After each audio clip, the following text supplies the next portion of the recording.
Chers amis, j'espère que vous allez très bien. Alors je voulais aujourd'hui vous partager certaines réflexions au sujet d'une question qu'on m'a posée l'autre jour, et de fait on me l'a posée plusieurs fois durant ma vie. Et la question est la suivante: pourquoi Jésus serait Dieu? Pourquoi est-ce qu'il ne serait pas simplement un homme exceptionnel, un grand thaumaturge? Thaumaturge, ça veut dire quelqu'un qui fait beaucoup de miracles. Pourquoi est-ce qu'il ne serait pas simplement un homme inspiré, un homme illuminé d'en haut, qui nous a donné de belles leçons au sujet de l'amour et qui aussi a vécu l'amour parce que il a donné sa vie en cohérence avec ses propres idéaux. Alors pourquoi est-ce que Jésus est Dieu? Bonne question. Alors, on pourrait vraiment répondre beaucoup de choses. On pourrait parler, par exemple, des Écritures. Jésus a été prophétisé. La venue du Messie d'Israël a été prophétisée presque 2000 ans avant sa naissance. Donc déjà du temps d'Abraham, puis après du temps de Jacob. Et on pourrait continuer ainsi tout au long de l'Ancien Testament. Il serait très facile de démontrer que Jésus est l'unique fondateur de religion qui a été prophétisé des siècles avant sa venue. Par exemple, ce n'est pas le cas de Mahomet. Mahomet s'est déclaré le dernier prophète. Par contre, nulle part vous trouvez une prophétie sur la venue d'un certain Mohammed. Voilà.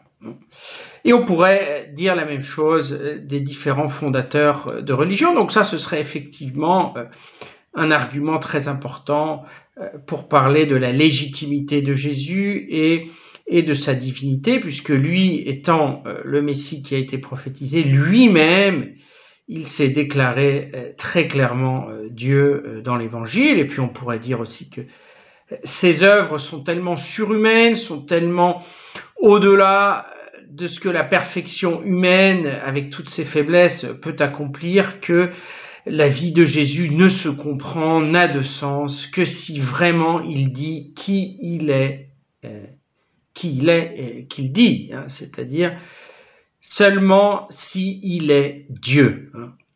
Mais ici, je voudrais dire autre chose qui, en ce qui me concerne, ça me touche profondément. Et pour moi, c'est un point décisif et en même temps très encourageant pour nous tous qui voulons apprendre à aimer, vivre l'amour, grandir dans l'amour, devenir des êtres complètement transformés par l'amour. Alors, si Jésus est Dieu, s'il est vraiment qui il dit être, alors, par sa résurrection, l'amour a vaincu la mort.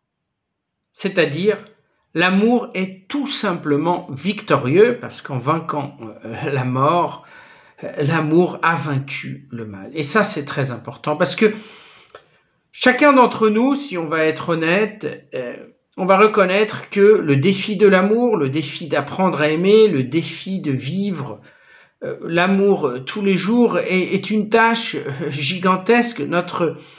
Notre nature est tellement fragile et notre nature a une tendance tellement forte à l'égocentrisme, à penser à ses propres intérêts, que vraiment, honnêtement, le plus grand sacrifice de notre vie, le plus grand défi de notre vie, c'est vivre l'amour dans un monde où malheureusement, très souvent, il n'y a pas l'amour, où il y a trop peu d'amour, où parfois même il y a trop de ténèbres.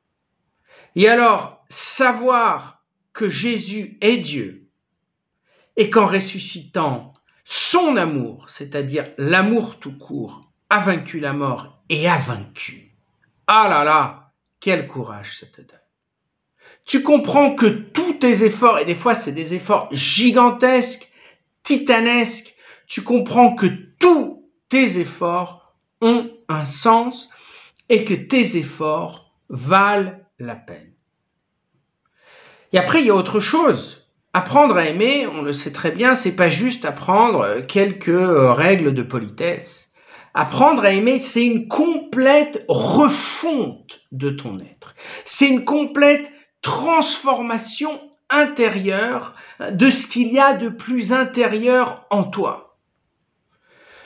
Donc apprendre à aimer, c'est fondamentalement une œuvre de l'action de Dieu en toi. C'est ce qu'on appelle une œuvre de la grâce. Il y a aussi ton effort personnel, et Dieu sait que ton effort personnel, comme je l'ai dit, doit être conséquent, doit être parfois titanesque et gigantesque, mais on sait que cette transformation intérieure de l'amour par l'amour et en amour, parce que tu te transformes en l'amour, cette transformation intérieure n'est pas seulement réalisée par toi, c'est une œuvre de la grâce, et donc c'est une œuvre possible.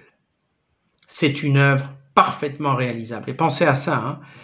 Tes efforts les plus grands sont de fait quelque chose que la grâce te permet de faire. C'est jamais la grâce qui agit et à côté c'est toi qui agis. La grâce agit déjà en toi pour que tu puisses poser les efforts nécessaires pour ta transformation intérieure.